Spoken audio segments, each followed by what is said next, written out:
Hi all, welcome back.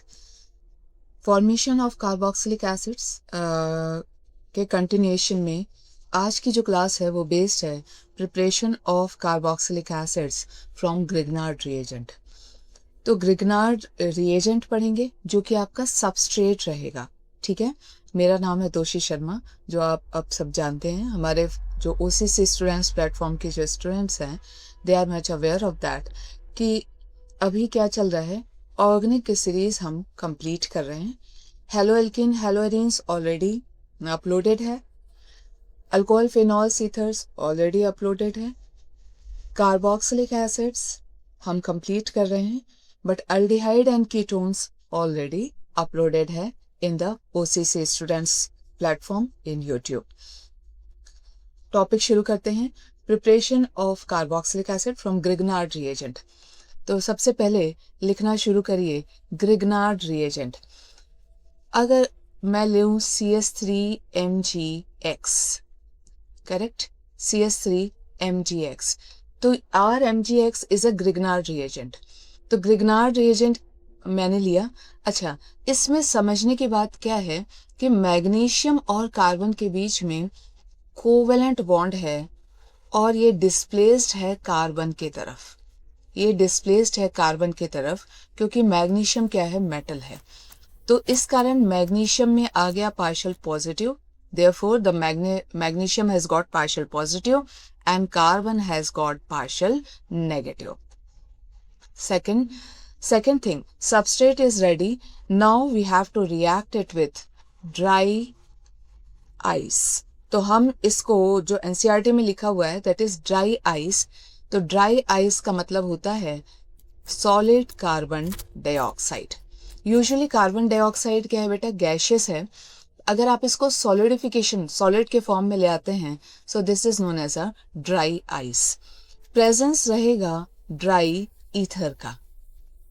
Presence किसका रहेगा यहाँ पे, dry ether. Let's focus on carbon here. The carbon is partial positive here and oxygen is partial negative because oxygen group 16 को belong करता है and it will, the shared pair of electron will be displaced towards oxygen. अच्छा, इधर इस bond में भी आएंगे तो कार्बन पार्शियल पॉजिटिव और ऑक्सीजन पार्शियल नेगेटिव। तो कहने का मतलब ये हुआ कि आपका कार्बन क्या है, इलेक्ट्रॉन डेफिशिएंट है, कार्बन आपका पार्शियल पॉजिटिव है। Carbon is partial positive, it is electron deficient, तो लुईस एसिड के जैसे काम करेगा, लुईस एसिड के जैसे काम करेगा। क्लियर होता है? अच्छा, अब ये जो CH3 आपका यहाँ पे है जो पार्शियल नेगेटिव है will work as a nucleophile here. ये कैसा काम करेगा, न्यूक्लियोफाइल, और वो इस कार्बन की मदद करने चला स्टेप नंबर 1। ठीक है, अच्छा, कार्बन से बाइंडेड ऑक्सीजन है, दोनों ऑक्सीजन क्या है, पार्शियल नेगेटिव है। तो वन ऑफ द ऑक्सीजन, चाहे आप लेफ्ट ऑक्सीजन लो राइट लो, will take pi towards itself, step number 2। ठीक है, तो अब ये कैसा दिखेगा आपको, ये जो CH3 है, CH3 उसने बॉन्ड किसके साथ बना लिया है, इस कार्बन के साथ। ठीक है ना, कार्बन के साथ, and there is a double bond oxygen and one of the oxygen has become negative क्योंकि पाई उसके तरफ क्या हो गया है, शिफ्ट हो गया है। अब जो पॉजिटिव पार्ट है आपका MgX, वो इस नेगेटिव पार्ट की तरफ जाएगा और ये हो जाएगा MgX हियर। पॉजिटिव पार्ट और नेगेटिव पार्ट यहाँ पे क्या बना लेंगे, एक एडिशनल प्रोडक्ट बना लेंगे। तो इसको हम बोलेंगे addition product, addition product. Clear होता है? क्लियर है? तो ये क्या बन गया आपका, एडिशन प्रोडक्ट। अब ये जो एडिशन प्रोडक्ट है, अब मेरे को यहाँ पे अगर एसिड बनाना है, अगर मुझे यहाँ पे एसिड चाहिए तो मेरे को क्या चाहिए कि ये पोर्शन पूरा यहाँ से चला जाए, यहाँ से चला जाए। तो अब आप इसका क्या करेंगे, रिएक्शन विथ H3O पॉजिटिव। आप सिंपल हाइड्रोलिसिस भी कर देंगे एसिडिक मीडियम भी अगर नहीं रखेंगे तो भी ये रिएक्शन क्या होगा। तो हम क्या करते हैं, यहाँ पे एसिडिफिकेशन कर रहे हैं, ठीक है। एनसीईआरटी में लिखा है एसिडिफिकेशन विथ मिनरल एसिड और एडिशन ऑफ वाटर। तो यहाँ पे दो चीज हो सकती है, आप लिख लीजिए, या तो आप एसिडिफिकेशन कर दीजिए, acidification with mineral acid. Mineral acid क्या होता है आपका, HX, HBr, HCl के साथ आप एसिडिफिकेशन कर दीजिए एंड हाइड्रोलिसिस, क्योंकि पानी की जरूरत तो पड़ेगी, या आप सिर्फ वाटर भी ऐड कर देंगे, है ना। तो अगर आप वाटर ऐड करेंगे तो जो H पॉजिटिव है वो इस पार्ट को क्या कर देगा, रिलीज कर देगा। तो आपके पास क्या बनेगा, CH3, C double bond O और यहाँ आ गया H। आपके पास यहाँ क्या बन गया, एसिड बन गया, which is ethanoic acid. Common name में देखें तो acetic acid, carboxylic acid ready है। अच्छा, ये जो Mg पॉजिटिव है और जो X है ना, ये जो पॉजिटिव पार्ट है, वाटर का OH नेगेटिव यहाँ आ जाएगा, तो ये बन जाएगा MgOH(X), MgOH and X। Clear होता है, क्लियर होता है। अब यहाँ पे फ्यू थिंग्स जो हमको देखनी है, हमने यहाँ पे रखा है ड्राई ईथर, है ना। तो अब ड्राई ईथर के बारे में बात कर लेते हैं कि ड्राई ईथर क्यों रखा। क्वेश्चन तो यही आएगा कि why the dry ether is there. Dry means anhydrous, पानी नहीं है। ड्राई का मतलब क्या हुआ, एनहाइड्रस। तो अगर पानी होता तो क्या होता, अगर ये पानी होता तो क्या होता, तो उस केस में water will break,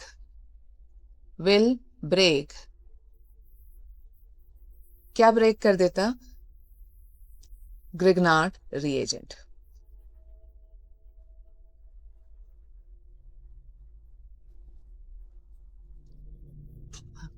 water will break Grignard reagent.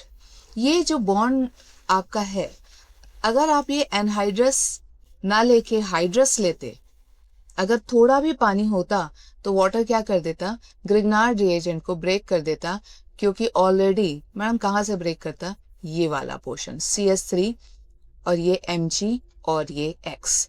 तो ये वाटर इसको क्या करता, हेट्रोलिटिकली ब्रेक कर देता, और यहाँ से आपको क्या मिल जाता, CH3 positive, sorry CH3 negative. यहाँ से आपको क्या मिलता, CH3 नेगेटिव। क्लियर है। तो पूरा का पूरा ग्रिग्नार्ड रिएजेंट क्या हो जाता, the Grignard reagent will break. So water will break Grignard reagent. ये कॉन्सेप्ट याद रखिएगा कि एनहाइड्रस इसलिए लेते हैं कि water will break Grignard reagent. तो ये जो आपका ईथर है, ये एप्रोटिक सॉल्वेंट है, ये एप्रोटिक सॉल्वेंट है और ये इनर्ट है। ये क्या है, इनर्ट है, ये रिएक्शन नहीं करता है। तो आपको ड्राई इसलिए लेना है क्योंकि वाटर अगर होगा तो ड्राई यानी एनहाइड्रस, अगर एनहाइड्रस लेंगे तो ये किसी भी तरीके से रिएक्शन में पार्टिसिपेट नहीं करेगा। क्लियर है। तो ये एक कॉन्सेप्ट आपको याद रखना है। अब ये जो रिएक्शन है उसमें अगर ध्यान से देखें तो 1 कार्बन क्या हुआ है, इंक्रीज हुआ है। अब इसमें अगर आप ध्यान से देखो तो 1 of the carbon is increased in product side. एक कार्बन क्या हुआ है, प्रोडक्ट साइड में क्या हुआ है, इंक्रीज हुआ है। क्लियर है। अब देखो आप यहाँ पे जब ग्रिग्नार्ड रिएजेंट देखते हैं तो यहाँ पे 1 कार्बन है, और जब आप यहाँ प्रोडक्ट पे आते हैं तो आपके पास 2 कार्बन है ना, 1 कार्बन। एंड नाउ क्योंकि ये जो सेकंड कार्बन है ये आपको कार्बन डाइऑक्साइड से मिला है, ये जो सेकंड कार्बन आपके पास आ रहा है जो एसिड बनाएगा वो आपको किससे मिला है, कार्बन डाइऑक्साइड से मिला है। कॉम्पिटिटिव एग्जाम के बच्चे हैं, इस पूरे प्रोसेस में कार्बन का नंबर क्या हुआ है, इंक्रीज हुआ है, तो कार्बोनेशन ऑफ ग्रिग्नार्ड रिएजेंट भी बोलते हैं, कार्बोनेशन ऑफ ग्रिग्नार्ड रिएजेंट। इस पूरे प्रोसेस को क्या बोलते हैं, कार्बोनेशन ऑफ ग्रिग्नार्ड रिएजेंट। और ये कैसा रिएक्शन है, ये एडिशन रिएक्शन है। ठीक है, तो आई होप हमने सारी चीज़ें कवर कर ली हैं। अच्छा, ड्राई ईथर जब आप यूज़ करेंगे तो आप बेसिकली इसको ग्रिग्नार्ड रिएजेंट में यूज़ करते हैं और आप इसको वुड्स रिएक्शन में भी यूज़ करते हैं, तो ये दो चीज़ भी आप याद रखते जाइएगा। So this is all about preparation of carboxylic acid from Grignard reagent. See you in the next class. Bye for now.